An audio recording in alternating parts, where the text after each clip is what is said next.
안녕하세요. DJ 헤라입니다. 오늘의 사연 시작해 보겠습니다. 안녕하세요. 저는 40대 초반에 아이 하나 키우고 있는 사람입니다. 이번에 시댁에서 있었던 일이 너무 황당하면서도 어이가 없었던지라 이렇게 자주 듣던 사연 라디오에 사연을 보내게 됐네요. 저희 동서는 말이죠. 요즘 참 많이 이슈가 되고 있는 직업을 가지고 있어요. 바로 의사인데요.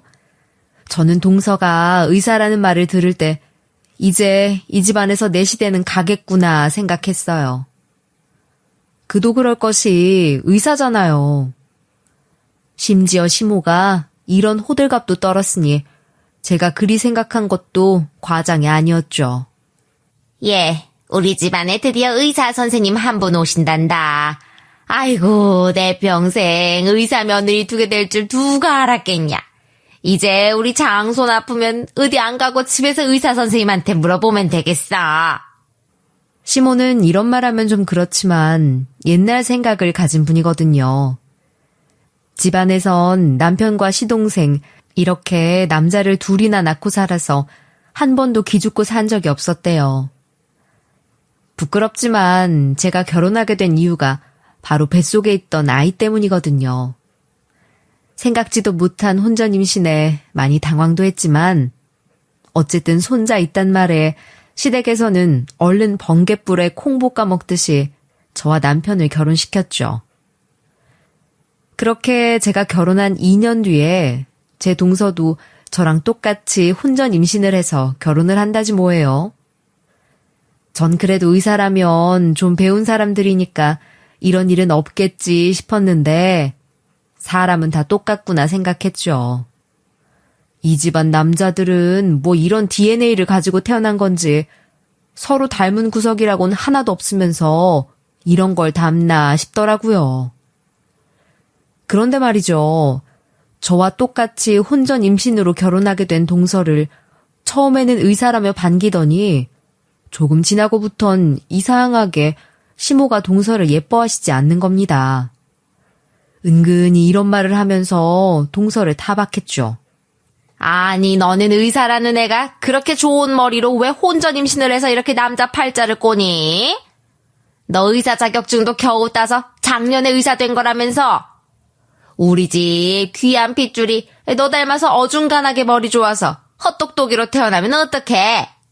그래요. 앞에 제가 말했죠. 시모가 조금 옛날 사고방식 가지고 계시다고. 그게 바로 전 혼전 임신으로 아들을 가졌고 동서는 딸을 가졌다고 그런 거였어요.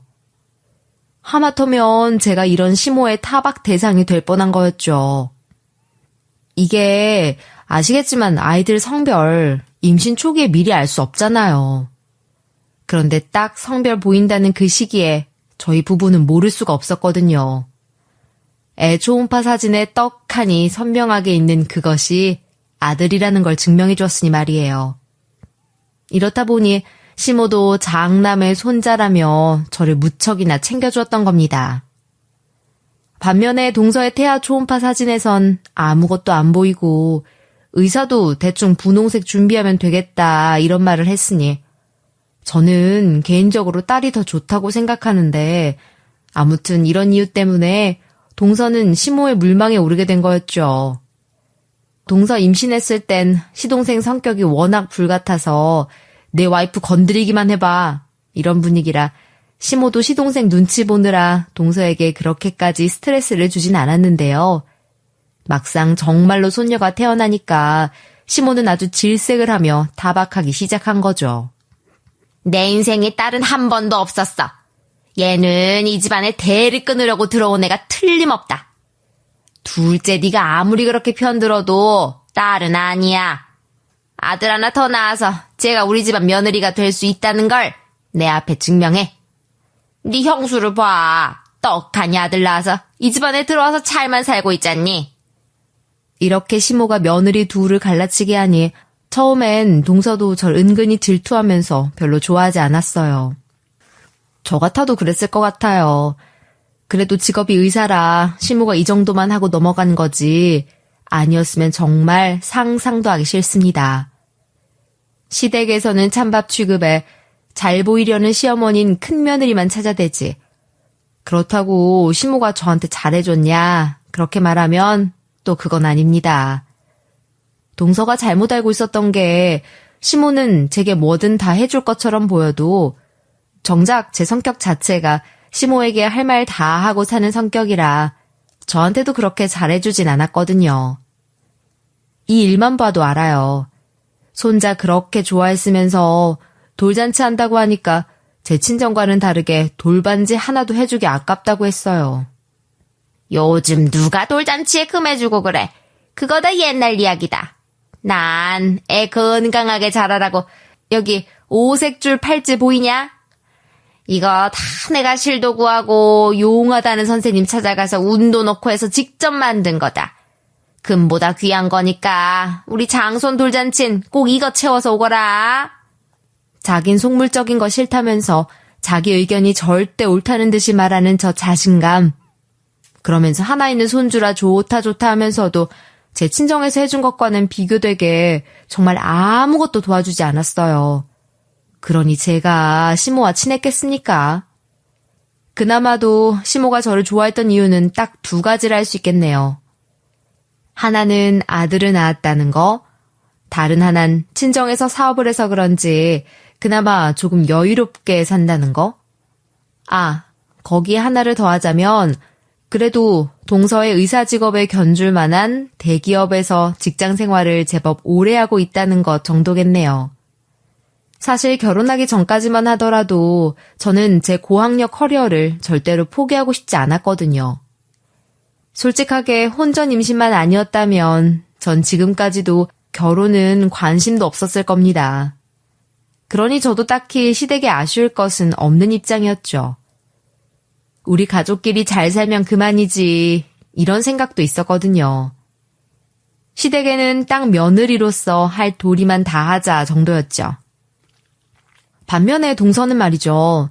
이게 사연이 좀 있긴 한데 저는 의사는 시험 합격하고 금방 병원에 취직해서 돈 잘 버는 직업인 줄 알았는데 그게 아니더라고요.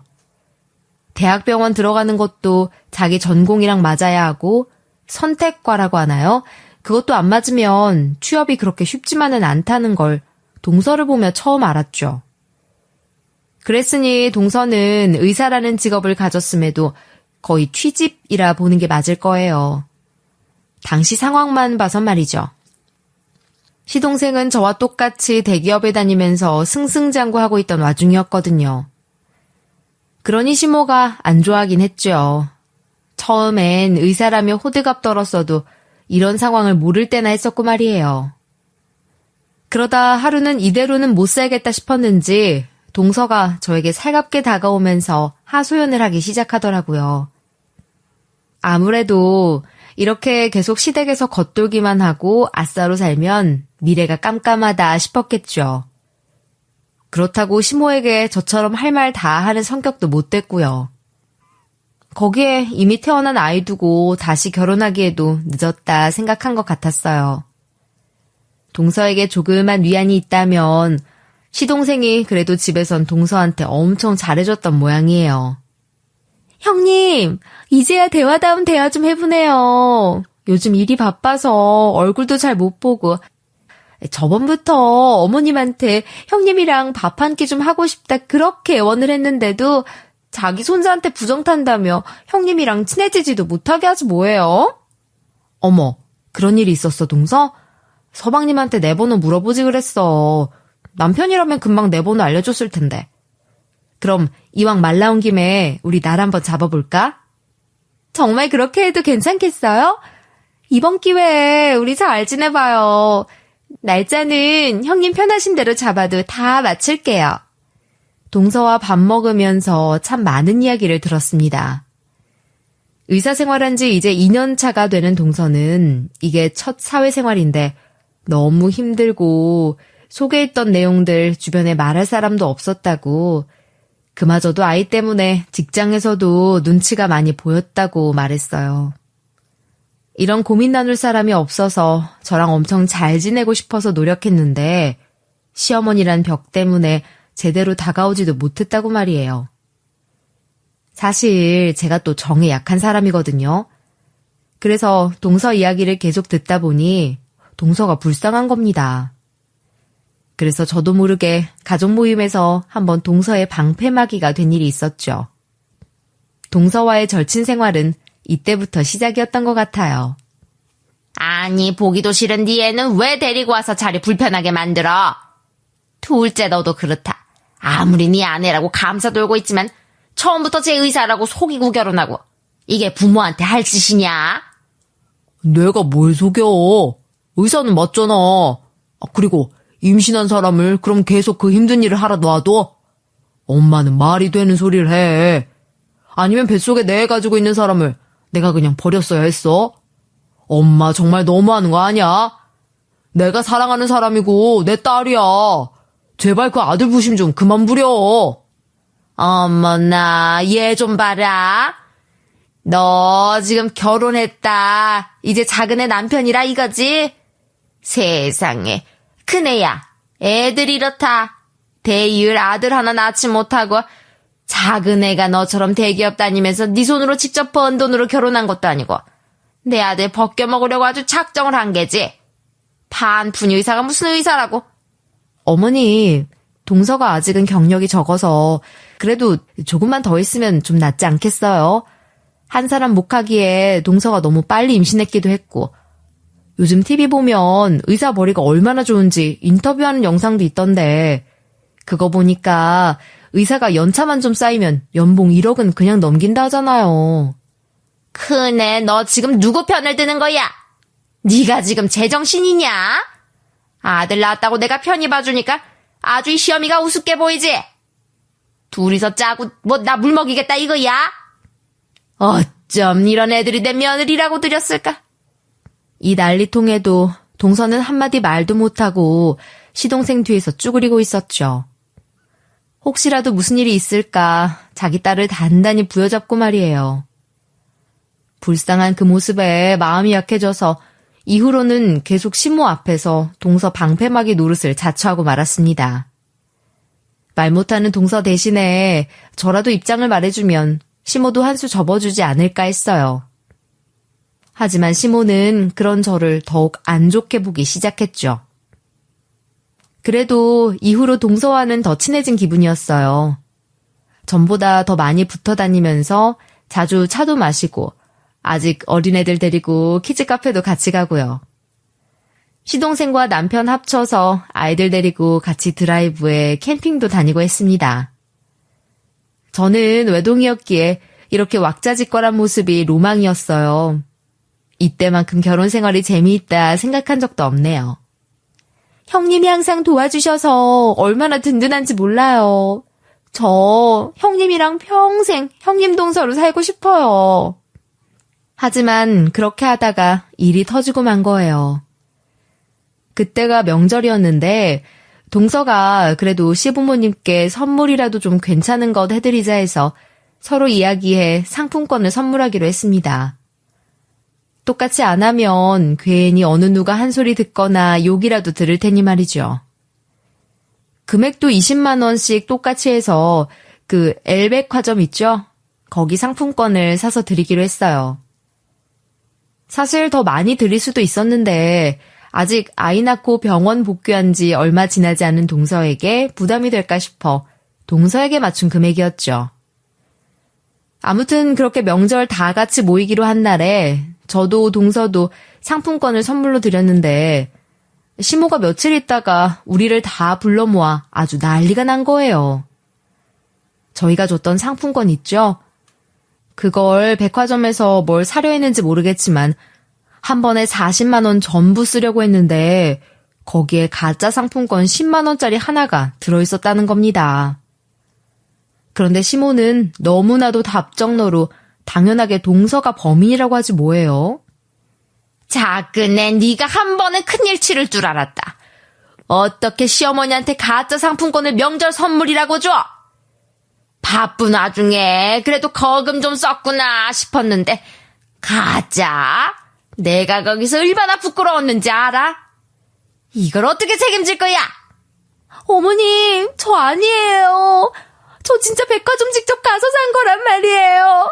다시 한번 가서 확인해 보세요. 네? 거기 가면 제가 구매했던 이력 보실 수 있을 거예요. 네, 처음부터 네가 거짓말에 능한 건 다 알아봤다. 우리 아들 녀석을 어떻게 꼬였는지 몰라도 나는 못 속인다. 이 사기꾼 같으니라고. 동서는 억울해 죽겠다 난리. 시모는 그런 동서한테 거짓말쟁이 사기꾼이 집안에 들어왔다 난리. 저는 중간에서 난감했습니다. 왜냐하면 그 상품권 주인이 저라는 확신이 들었거든요. 저는 조금 더 싼 가격에 상품권을 구하고 싶어서 상품권만 파는 그 상점 같은 곳에 가서 샀고, 동서는 정말로 백화점에 가서 상품권을 구했거든요. 그래서 시모를 붙잡고 이실직고를 했죠. 어머님, 아무래도 제가 상품권 산 곳에서 사기를 당한 것 같은데요. 동서 잘못이 아니고요. 제가 드린 게 가짜였던 것 같아요. 너는 애가 착해서 탈이야. 얘 감싸줄 생각도 하지 마라. 내가 의사라고 좋다고 받은 게 잘못이지. 너처럼 사회 경험도 많은 애가 이런 실수를 해? 얘라면 모를까. 형님 동서 사이라고 남의 잘못까지 감싸주는 건 도와주는 게 아니다. 오히려 작은 도둑 큰 도둑 만드는 길이지. 제가 100번, 1000번, 10,000번을 말했는데도 시모는 안 믿더군요. 오히려 동서를 감싸지 말라고, 얘가 사회생활이라곤 병원에서 하는 그것밖에 없어서 실수해도 동서 탓이라고, 자기 엿먹이려고 이러는 게 분명하다며 동서가 의사생활 제대로 하고 있는 건지도 의심스럽다고 동서를 비난하기 시작했죠. 자기 욕을 하는데 가만히 있을 사람이 어디 있겠어요. 거기에 동서도 이젠 뚜껑이 열렸는지 더 이상은 이렇게 못 살겠다며 당장의 시모 앞에서는 말을 못하고 대신 저한테 말하는 겁니다. 형님, 어머님 너무하신 거 아니에요? 저 이대로 무시받으면 살 순 없어요. 제가 뭐 때문에 의사 되려고 그렇게 죽을 똥말똥하면서 노력하고 살았는데, 저 지금까지 받은 거 그대로 어머님한테 복수하고 이 집이랑 연 끊고 살려고요. 형님이 저 좀 도와주세요. 복수를 하겠다고 하는데 이게 복수까지 갈 일인가 싶긴 했지만 제 손을 잡으면서 강하게 말하는 동서에게 저도 모르게 얼떨결에 알겠다 하고 동맹을 맺게 됐습니다. 그런데 어떤 계획으로 복수를 할지 궁금했죠. 그래서 당장에 물어봤어요. 그런데 어머님한테 어떻게 복수하려고? 우리 어머님이 쉽게 당할 사람도 아니잖아. 뭐 좋은 수라도 있는 거야? 일단 그 잘나신 아들 소식 들려주면서 시작하려고요. 제가 안 그래도 지금 산부인과에서 인턴하고 있잖아요. 거기 방문한 사람들이 하는 말 들었는데 가짜 임신 배 모형이라는 걸 하고 다니면서 남자들이 임신 체험하는 게 요즘 유행이라면서 인터넷에서 판다고 하더라고요. 그래서 그걸 좀 이용하려고요. 그걸로 뭘 어떻게 하려고? 동서 너무 일 크게 만들려고 하는 거 아니야? 그렇게까지 해야 하나? 동서의 계획은 조금 터무니없었어요. 시모가 하도 아들 하면서 환장했다지만 이런 거짓말을 해도 되려나 싶더라고요. 어머님은 당해도 싸요. 아무튼 그리고 임신 막달 정도 됐을 때 유산했다고 하면서 어머니 골탕 먹이려고요. 제발 형님이 도와주셔야 어머님이 속으니까 저 좀 살려주는 셈 치고 한 번만 도와주세요. 제발요.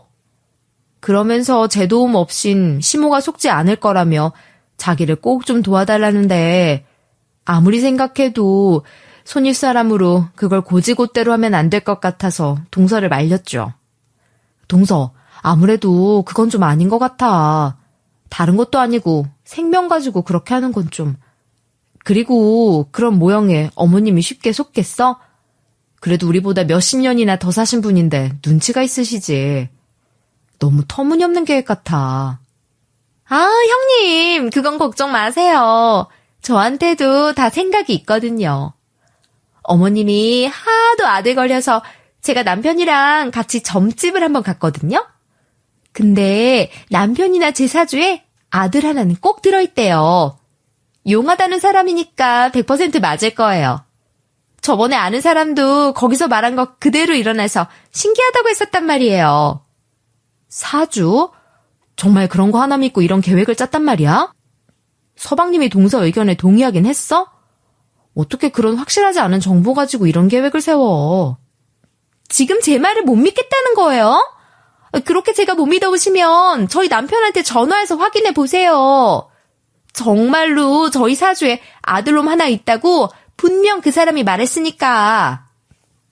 하지만 동서는 갑자기 저번에 사주를 봤다고 시동생이나 자기나 사주에 아들이 하나 있다면서 용하다고 시동생에게도 확인해봐도 좋다는 말을 하긴 하는데 이런 터무니없는 이야기에 말 맞추는 건 도저히 아닌 것 같아서 미안하다며 이번 일은 못 도와준다 선을 딱 그었죠. 동서는 입이 대빨 나와서 삐친 다음엔 2번 다시 연락이 없었어요. 이미 제 연락처도 차단했는지 전화도 안 받더라고요. 게다가 정말 마음을 단단히 먹었는지 시댁 모임에도 나오지 않기 시작했죠. 그렇게 몇 달 동서와 연락 없이 조용히 지내고 있는데 시모가 집에 큰일이 났다며 전화가 왔습니다. 예, 우리 집에 큰일이 터졌다. 지금 당장 집으로 좀 오렴. 회사고 뭐고 지금 우리 집안 중대 상인이 당장 뛰어와. 이 말에 전 시댁에 정말 큰일이 생겼구나. 동서가 드디어 사달을 낸 건가 싶어 반차를 쓰고 헐레벌떡 시댁으로 달려갔습니다. 하지만 제 예상과는 달리 시댁은 거의 축제 분위기더라고요. 그런데 정말 대단한 게 동서가 점을 봤다는 거기 있잖아요. 거기가 진짜 용한 곳이었던 모양이더라고요. 정말로 동서가 임신을 해서 떡하니 시댁에 다시 발걸음하기 시작한 게 아니겠어요? 지금까지는 아이 성별을 몰랐다가 성별이 남자라는 사실을 알고선 당당하게 찾아온 겁니다. 본인이 의사니 틀림이 없었겠죠. 그때부터는 아주 살판이 난 거예요. 이렇게 부른 날도 있죠. 고작 동서가 아들 가졌다는 소식을 온 가족에게 말하려고 불렀던 겁니다. 저 말고도 남편 역시 호출당해서 황당하다는 얼굴로 시모를 보고 있더군요. 동서는 임신 때문에 다니던 병원도 또다시 잠시 쉰다고 말한 모양이에요. 그러고는 집에서 시모 사랑 듬뿍 받으면서 아주 살판이 난 거죠. 아이고, 우리 집안에 또 경사가 일어났어. 우리 장한 둘째 며느리. 직업도 의사에다가 이젠 아들까지 가졌다고? 네 형님보다 훨씬 낫다. 나. 큰 며느리라는 애는 작은 애가 이렇게 둘까지 낳았는데 애 한 명 낳고 이젠 안 낳는다니. 어쩜 이렇게 이기적일 수 있니? 집안의 대소사를 왜 지가 정해? 그럼요, 어머님. 대한민국 안 그래도 어려운데 아이 2명은 낳고 살아야죠. 철없다 생각했더니 이제 보니까 큰 애보다 네가 훨씬 낫구나. 그래, 작은 애 말이 맞다. 요즘 젊은 것들은 자기 워라벨이니 뭐니 하면서 본인들 생각만 하지 나라 걱정은 하나도 안 해. 우리 둘째 손자 녀석이 장군감이 되려고 그러나? 동서가 딸을 낳았다고 했을 때와는 이제 전세 역전이 된 거예요. 제가 오래 앉아서 일하는 직업이라 그런지 허리 디스크가 좀 심했거든요. 거기에 아이까지 낳고 난 뒤엔 디스크가 더 심해져서 지금은 앉아서 일하는 것도 좀 무리가 있다 싶을 정도였어요. 그래서 둘째 생각은 전혀 없다고 시모에게 말했던 적이 있거든요. 그런데 아주 난리를 피우면서 제게 욕을 해댔죠. 대한민국에 뭐 너만 애 낳고 일하니? 나도 젊을 때 허리 안 좋아도 지금 봐라. 아들 둘 낳고 이때까지 잘만 일하고 살았어. 그런데 뭐? 하나만 낳고 안 낳아? 그걸 왜 네가 정해? 우리 장남 녀석이랑 제대로 이야기는 해본 거 맞아? 애는 둘 이상 낳는다 입에 달고 다니는 앤데 그냥 그거 다 네 생각 아니냐? 그이도 제가 허리 디스크 때문에 고생하는 거 다 알고 만났어요. 그래서 제가 아들 낳기 전에도 저한테 너무 힘들면 포기해도 좋다고 했고요. 지금 우리 장남이 너한테 장손을 포기해도 된다고 했다고? 그게 말이니? 당연히 거짓말로 너한테 말했을 게 분명한데 그걸 믿어? 아니, 그래. 네 말처럼 애 싫다고 하면서 뭐하러 우리 아들이랑 결혼을 해? 그냥 네 말처럼 포기하고 각자 갈 길 가면 될 것을. 거의 살면서 처음 듣는 욕 이때 다 들었습니다. 그래서 지금은 반대로 저는 시모의 관심 밖의 사람이 됐고 오롯이 시모의 관심은 동서가 독차지하고 있었죠.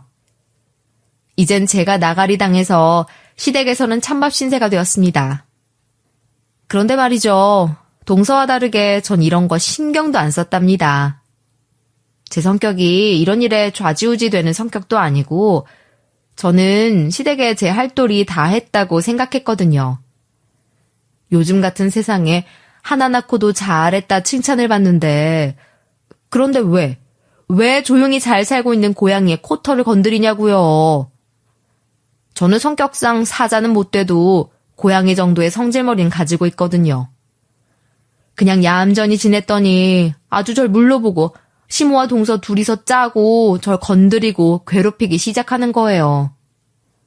특히나 동서는 캐캐 묵은 옛날 상품권 이야기까지 꺼내면서 시모와 동조해서 이런 일까지 벌였으니 말이에요. 그날은 왠지 모르게 시댁에 가고 싶지 않은 날이었어요. 하지만 시부의 생신이라 빠질 순 없었죠.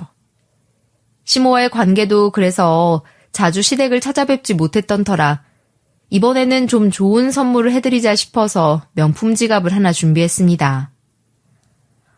동서는 시모에게 사랑받고 있으니 뭘 준비해도 되겠지 싶은 마음에 제가 이번에 선물을 돈 좀 쓴 걸 아무에게도 말하지 않았죠. 그런데 저한테 이러지 뭐예요? 어머나 형님, 이번에도 더 싸게 사려고 인터넷에서 찾아가지고 사오신 거 아니에요? 요즘 그렇게 명품 사면 안 돼요. 아니면 아울렛에서 사오신 건가? 싸게 할인하는 거? 거기 가짜가 엄청 판친다던데. 넌 어떻게 시아버지 선물이라고 하는 걸 할인까지 받아서 살 생각을 해? 그거 진짜 명품은 맞니? 보증서는 들어있고? 무슨 말씀이세요? 지금 제가 어디 시장에 가서 구제라도 사왔다 그렇게 말씀하시는 거예요? 동서도 말을 왜 그렇게 해? 내가 어디서 사왔으면 뭐가 어때서? 그래, 저번에 상품권 그것도 전부 너 때문에 일어난 일이었다면서? 괘씸하기는 명절 선물이라고 사온 건데 제대로 정품을 사다 줬어야지. 한 푼 아끼겠다고 정품도 아닌 걸 줘서 날 부끄럽게 만들어? 어머님, 그때 제가 그 일 죄송하다고 그렇게 사과했을 땐 동서 탓이라면서 화내신 분이 누군데요. 그리고 이거 백화점 가서 직접 사온 겁니다. 혹시 몰라 영수증이랑 다 챙겨왔는데 이래도 못 믿으시겠어요? 그날과 반대로 시모는 절 물고 늘어지면서 정품이니 많이 하며 절 괴롭히는데 화가 머리끝까지 나서 말문이 턱턱 막히더라고요. 남편이 옆에서 제 말이 맞다며 도와줬지만 어린 반푼어치도 없었죠. 그 뒤로는 그날과 달리 제가 시댁의 발길을 딱 끊었습니다. 그러다 이 사연을 쓰게 된 사건이 발생하게 된 거죠. 그날은 제가 일 때문에 회사에서 야근까지 생각하고 있던 날이었어요. 그런데 갑자기 시어머니께 전화가 왔는데 목소리가 정말 다급해 보이는 거예요. 예, 지금 우리 집에 큰일이 났다. 얼른 당장 튀어와라. 일이고 뭐고 당장 때려치고 빨리 좀 와달란 말이다. 어머님, 무슨 일이신데요? 저 지금 회사에요. 오늘 중요한 업무 있어서 그렇게 가고 싶다 갈 수 있는 상황이 아니라고요. 급하신 일이면 무슨 일인지 저한테 말을 해주세요. 그래야 저도 상사한테 말이라도 하고 나갈 수 있지 않겠어요? 너는 지금 시어미가 집에 큰일이 났다고 그러는데 무슨 말이 그렇게 많니? 지금 집에 무슨 일이 생겼는지 알기나 해. 당장 뛰어와라. 얼른! 한숨이 절로 나왔지만 너무 다급한 목소리에 정말 무슨 일이라도 생긴 것 같아서 같이 일하던 직원에게 반차를 쓰고 먼저 가보겠다 말하며 급하게 시댁으로 향했습니다. 그런데 도착한 시댁은 시어머니 말과 달리 조용하더라고요. 오히려 TV 소리만 가득했죠. 시어머니 웃음소리와 함께 말이에요. 그래, 큰애 왔구나. 바쁘다더니 역시 그건 핑계였나 보지. 지금 내 둘째 며느리께서 시장 가시다고 하시니 네가 밥 좀 차려봐라. 얘가 네 솜씨가 아니면 밥이 안 넘어간다니 어쩌냐. 네가 한 손 거들어야지. 우리 엘리트 손주 이제 곧 나올 텐데 든든하게 먹여야 할 거 아니야. 순간 이마에 핏줄이 섰을 정도로 화가 나고 이 상황이 어이가 없었어요. 그렇다고 남산만한 배를 하고 손을 흔드는 동서가 있는 자리에서 차마 큰 소리를 칠 순 없었기에 이번만 참고 넘기자 하는 생각으로 알겠다고 하고 주방으로 들어가려던 그때 시어머니가 말했죠. 참, 내 정신 좀 봐라. 오늘 장을 깜빡하고 안 봤지 뭐냐. 일단 나가서 장 좀 같이 보고 오자. 작은애 너는 그동안 몸 좀 쉬고 있어라. 우리 손주 힘들라. 그렇게 시어머니와 함께 재료를 사러 마트를 갔는데 아주 뭘 그렇게 만들어 먹일 생각이신지 이것저것 한 카트 가득히 담더니 계산대로 가서는 팔짱을 끼고 가만히 있는 겁니다. 그래서 제가 물었죠. 어머님, 계산은 어떻게 하세요? 왜 그렇게 멀찍이 서 계세요? 설마 동서한테 돈 안 받아오셨어요? 지금 네 동서 먹일 거 사러 왔다고 돈 안 받아왔냐 물어봤니? 임신한 애한테 그간 제대로 뭐 해먹인 것도 없으면서 너는 가족이라는 사람이 어쩜 이리 정이 없어? 아니, 그게 아니라 동서가 먹을 음식 해서 주는 건데 지금 저한테 결제까지 하란 말씀이세요? 안 그래도 동서 일 때문에 회사 내팽개치고 와서 화나는데 어머님까지 도대체 왜 이러세요? 뭐라고? 너는 번듯한 직장도 다니는데 당연히 네가 계산해야지. 그럼 다 늙은 내가 계산하리? 아님, 뭐 지금 일 쉬고 있어서 돈도 못 버는 작은 애한테 내란 말이냐? 전에 뭐 회사 프로젝트 팀장이니 뭐니 하면서 돈 많이 번다더니 다 거짓말이지? 그럴 줄 알았다. 아무튼 난 아무것도 안 들고 왔으니 네가 알아서 결제하고 와라. 이러면서 그대로 물건 다 놔두고 차로 쌩 가버리는 겁니다. 와, 정말 이렇게 화가 치밀어 오른 날은 생전 처음이었어요. 이를 꽉 물고 저는 계산을 하고 난 뒤 그 재료들 차로 다 가지고 왔죠. 그래도 뱃속에 애가 있는 사람이 있다 참자 하면서 스스로를 달래가며 동서가 주문한 음식들을 꾸역꾸역 하기 시작했습니다. 임신한 동서는 그렇다 치더라도 저를 여기까지 오게 만든 시어머니가 저렇게 나오니 화가 꺼질 생각을 안 하더라고요. 아무튼 음식이 다 됐으니 동서를 불렀죠. 그런데 동서는 제가 차린 음식을 보고 국을 한 입 뜨더니 숟가락을 탁 내려놓는 겁니다. 그러면서 욱욱 하면서 개원에는 신용을 하는데 정말 어이가 없었어요.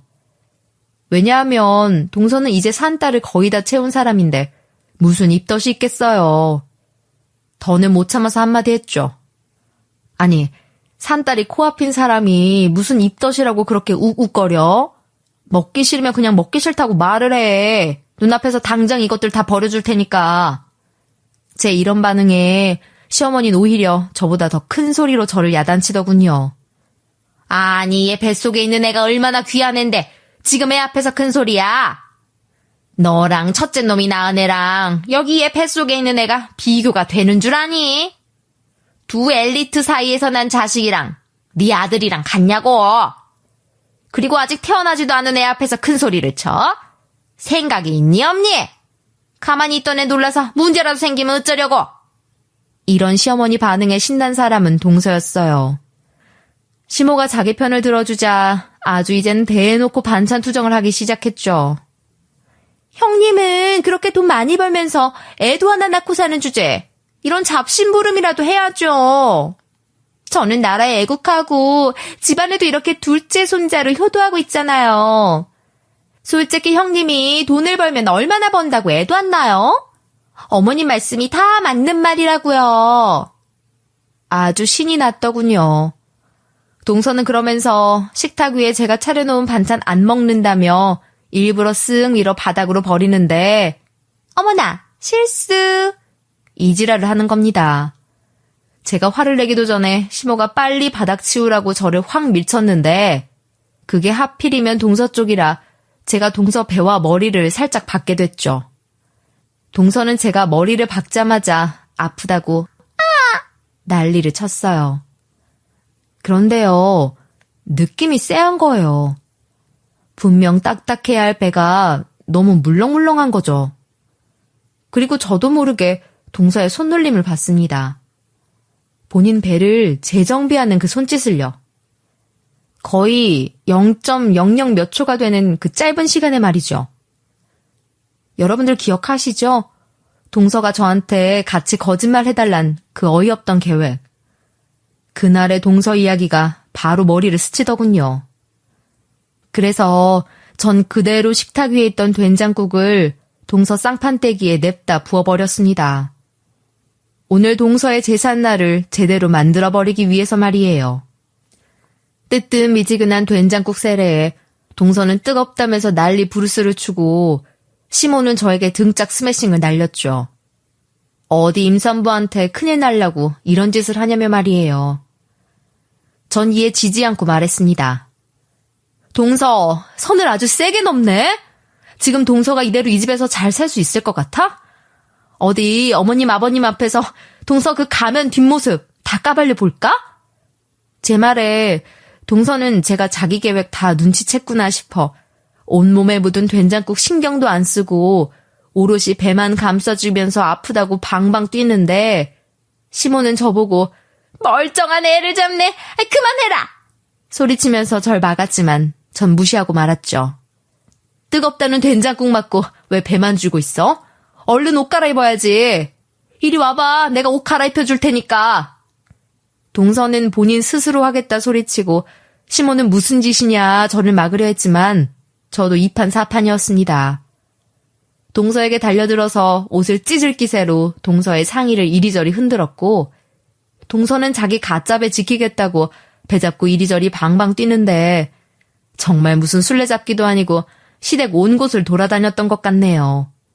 얘가 도대체 왜 이래? 산달 앞둔 애한테 지금 뭐하는 짓이야? 그만두지 못해? 제가 왜 이러는지 알게 되시면 머리 잡고 쓰러질 사람은 제가 아니라 어머님일걸요? 두고 보세요. 미친 여자가 사람 잡네. 어머님, 형님 좀 막아주세요. 이러다가 애 떨어지겠어요. 배야. 그러다 제가 동서의 배를 움켜잡게 됐는데 그때 손에 걸리는 게 정말 가짜 배가 맞더군요. 저는 에라이 모르겠다 하면서 그대로 그걸 잡아 뜯었습니다. 그러자 우드득 소리와 함께 동서의 배가 홀쭉하게 변했죠. 이게 대체 작은 애 너 이게 뭐냐? 너 산딸이라더니 남산만 하던 배가 어디로 갔어? 저기 저건 또 뭐야? 보셨죠? 동서가 예전에 저한테 저기 있는 가짜 임산부 배에 대한 이야기를 한 적이 있거든요. 아까 살짝 부딪혔을 때 느꼈는데 역시나는 역시나네요. 어머님 좋으시겠어요. 아들이 곧 태어나는 게 아니라 거짓말이라서. 그 뒤로는 시댁에서 아주 난리가 났습니다. 시모가 제일 방방 뛰면서 동서 머리채 잡고 이혼시키겠다 난리였죠. 하지만 시동생도 이미 공범이었거든요. 그러니 뭐 이혼이 되겠습니까? 그런데 이런 상황에도 더 기가 막힌 일이 있었으니 동서가 시모의 손을 딱 잡으면서 저 정말로 임신했어요. 지금 임신 5주 차예요. 하면서 소리를 치는데 그 말에 다 같이 근처 산부인과를 찾아 진료를 보니 정말 5주 차라는 거예요. 임신이 증명된 뒤론 기세 등등하게 말했죠. 나한테 잘해요. 날 함부로 대하지 말라고요.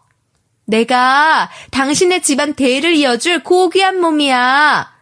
내가 당신 집안의 아들을 몇 명이나 낳아줄 그런 몸이라고. 점쟁이가 그랬어. 하지만 사태는 이미 수습하기 어려웠죠. 우리 집에 너 같은 년은 필요 없어. 어디 버러지 같은 거짓말쟁이가 우리 집안에 들어와서 물을 흐려.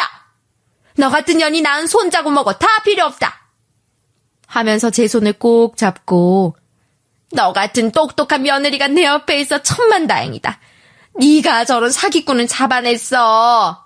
하면서 이젠 평생 제 편이라고 하는데 그러든가 말든가 제 눈엔 둘 다 똑같은 인간이었죠. 어머님이고 동서가 아주 기가 막히네요. 어쩜 사람이 이렇게 줏대가 가벼울 수가 있어요? 그냥 이 집안이랑은 손절하겠습니다. 이런 집안 제가 사절이에요. 그리고 동서, 내가 그때도 말했지? 이런 계획 말도 안 되는 일이라고. 복수를 하고 싶었으면 정정당당하게 어머님 앞에서 제대로 네 의견 말하고 연을 끊던가. 남편에게는 시모에게 정남이 떨어져서 시댁이랑 발길 끊을 거라고 나한테 더 이상 시댁 가자는 소리 하지 말라고 쐐기를 박았습니다. 한 번만 더 시댁 가자는 얘기 꺼내봐. 그러면 그때 당신이랑 나 이혼하는 날일 줄 알아. 대체 부모님 집에서 무슨 일이 있었는데? 동생은 아무 말도 안 해주고, 엄마는 당신이나 재수 씨나 똑같다고 난리고, 나만 아무것도 모르고 당신한테 이런 말이나 듣고. 아무도 당신한테 말 안 했어? 동서 말이야. 가짜 배 차고 와서는 만삭둥이 흉내를 낸 거더라고. 어머님 골려주겠다고. 그런데 그거 내가 눈치채고 밝혀줬더니 이제는 정말 임신을 했다네. 5주차라고 하는데 그런 거짓말쟁이 집에 못 둔다 난리가 나셨더라. 뭐? 그래서 당신한테 뭐라고 했길래 당신이 이렇게 화가 난 건데? 재수씨 대신 당신이 들어와서 살기라도 하래? 그랬으면 이미 당신하고는 이혼했어. 당신 어머님이 동서 아들 가졌다고 했을 때 나한테 어떻게 했는지 다 기억하지? 그 일은 싹 잊은 것처럼 나한테 네가 있어서 천만다행이다. 사기꾼 잡아준 똑똑한 며느리다. 아주 태도가 싹 변하시더라. 사람이 어쩜 그럴 수가 있어.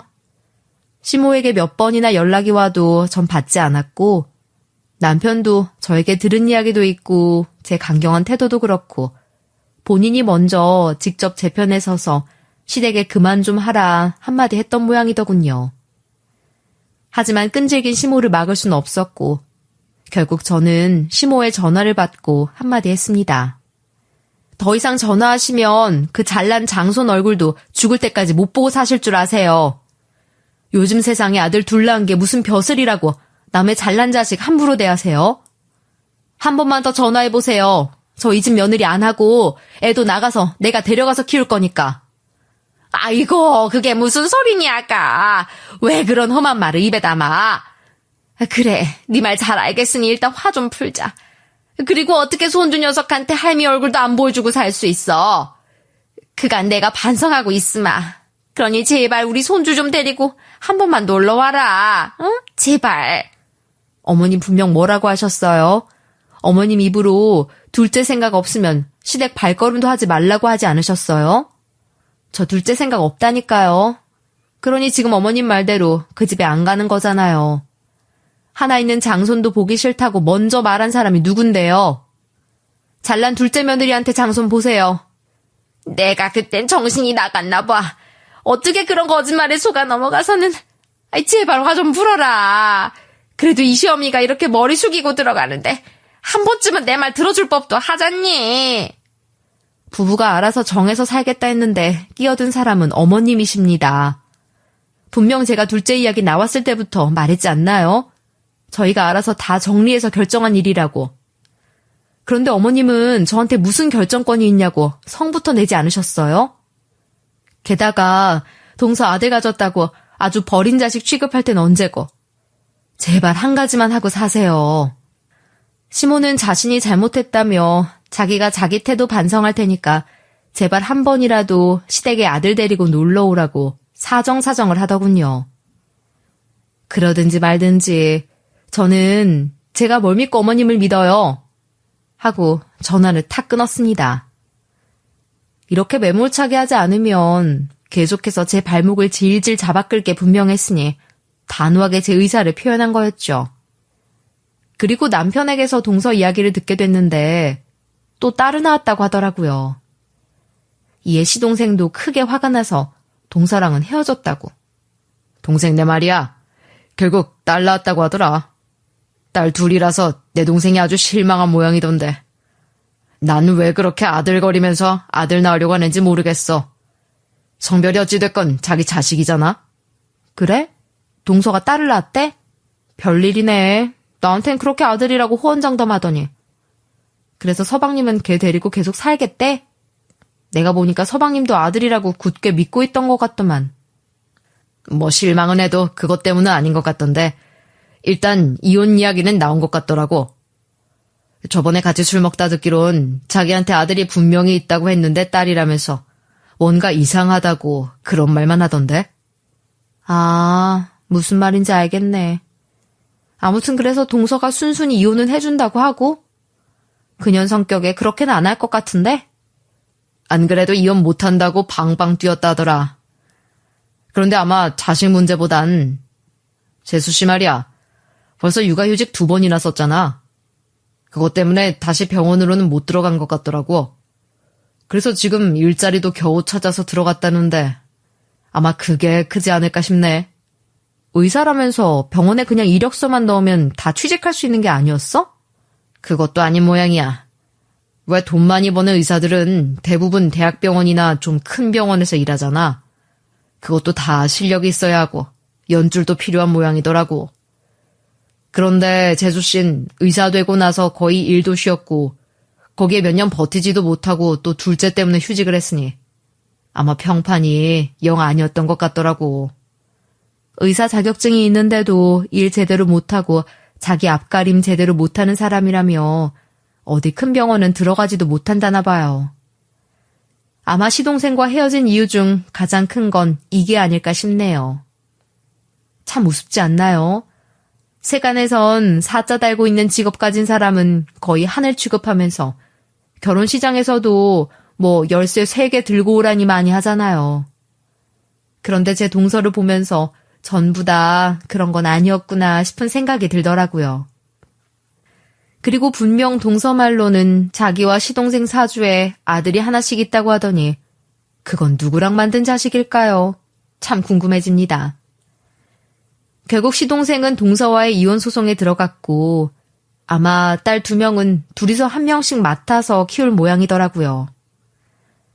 아마 큰딸은 시동생, 작은딸은 동서에게 갈 것 같은데 아무것도 모르는 아이들이 어른들의 이야기 때문에 이렇게 되었다는 게 조금 씁쓸한 기분도 드네요. 어쨌든 가족이니 말입니다. 이번 일을 보면서 참 많은 생각을 하게 됐어요. 아무리 잘난 사람이라도 욕심이 가득하면 잘 해결될 것도 마무리가 안 좋다는 생각이 들었죠. 결국은 자기 분수에 맞는 생활을 해야 행복하게 살 수 있겠구나 싶더라고요. 여기까지가 저와 동서, 시모 사이에 있었던 황당한 이야기였고요. 끝까지 들어주시느라 피곤하셨을 텐데 제 이야기 들으시고 조금 편하게 쉴 수 있길 바라며 이야기 마쳐보겠습니다.